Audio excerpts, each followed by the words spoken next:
கொடுத்தவங்க. ஆமா ஆமா இன்னை அடைச்சிரு. அப்படியா? ஆமா அப்ப உனக்கு நான்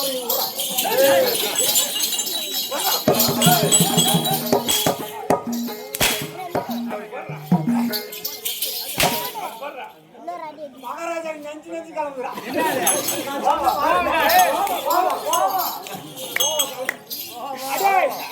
எப்படி அப்படி தேவர் மூவர் யாவற்றம் மாடுகளும் என்னை கண்டால் உங்களை கண்டால் அஞ்சி நடுங்கி அஞ்சி நடுங்கி பணிய வேண்டும். அஞ்சி நடுங்கி மூஞ்சி நடுங்கி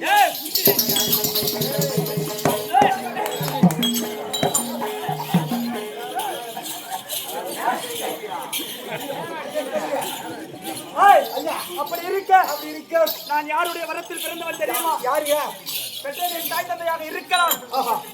அப்படி இருக்க இந்த வனதுறையில் வாழ்கின்றாளே என் அன்னை காளிகா தேவி, அவளின் அருளால் நான் பிறந்தவன். பற்பல வரங்கள் பெற்றவன். எப்படி தெரியுமா?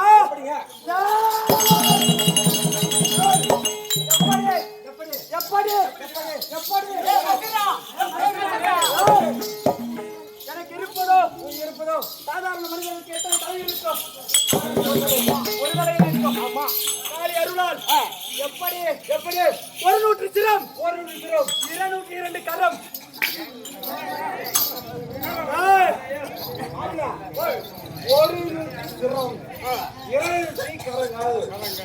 ஒரு தலை வச்சு ஒரு கை வச்சு 2 கை வச்சு ஒண்ணும் பண்ண முடியல.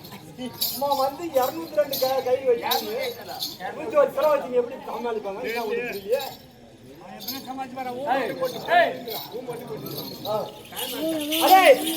அப்படி இருக்க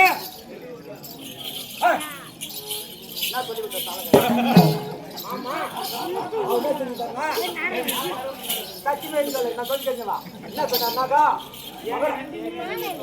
ஐயா மகடவத்தம் வந்து நல்ல பையன். மகடவத்தம் கட்டிக்கிறது நல்ல பையன். பார்த்து உசாரம் பேசு.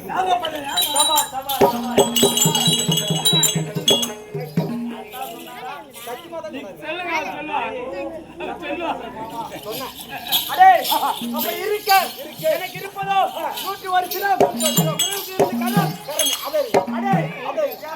ஆனாலும் அந்த சிவனின் திருசூலம் ஆனாலும் அந்த மகா விஷ்ணுவின் சுதர்சன சக்கரம் ஆனாலும் அந்த பிரம்மதேவனின் பிரம்மாஸ்திரம் ஆனாலும் எத்தகைய ஆயுதமும்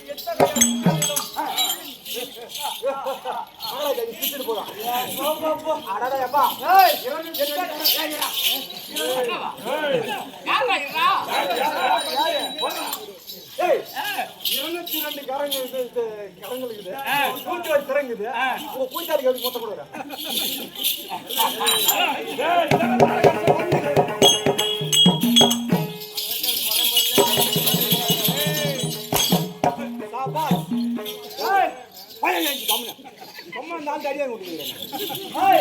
அப்படி இருக்க எவருடைய ஆயுதமானாலும் சரி, எத்தகைய சூழல் இருந்தாலும் சரி, என்னுடைய திறம் ஒவ்வொன்றையும் அறுக்க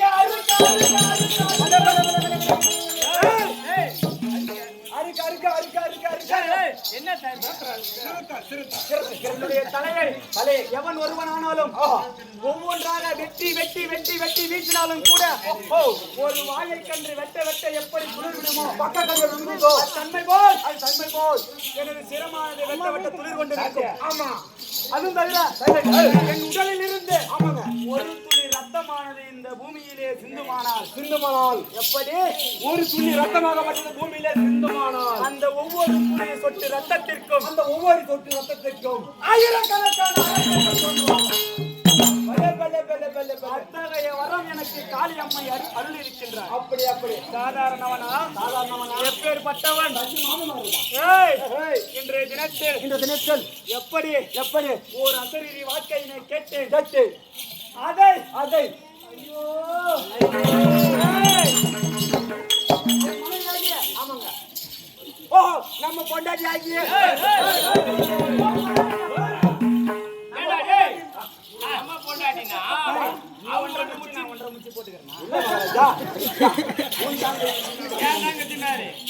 உன் தாயி என் தாய் மேரி. கேட்டீங்கம்மா? நல்லா கேட்டு உங்க அக்கா எங்க அக்கா உங்க அக்கா எங்க அக்கா உன் மாமா என் மாமா உன் மண்டாட்டி என் மண்டாட்டி ஏய், ஏய், அப்படின்னு சொல்லலன்னு. அப்படின்னு சொல்ல காலங்காலம் உன்னை அடிக்கடி காப்பாத்துறாரு. டைமுக்கு வந்துடுறாரு. அப்படி இருந்தாலும் நான் கண்ட அத்தனை வாழ்க்கை, ஆமாங்க, என் மனைவியிடம் சொல்லி மேற்கொண்டு விஷயத்தை நான் தொடர வேண்டும். அப்படி ஆகையால், என் கண்மணி, என் பொண்டாட்டி, வசந்த சேனாவை நான் அழைத்த நாளை சபைக்கு சீக்கிரம் அழைத்து வாருங்கள். அப்படியே உன் கொண்டாடிட்டு நான் போய்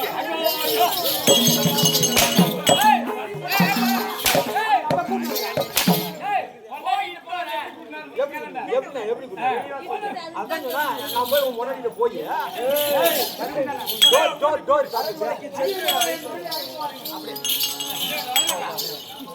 எப்படி ஆமாங்க மகிழாவதாசுரன் தன்னுடைய மனைவியை வசந்த சேனாவை அழைக்க வசந்த ஜனா தர்பார் அன்னவரால் கதை கேண்டு கொண்டார்.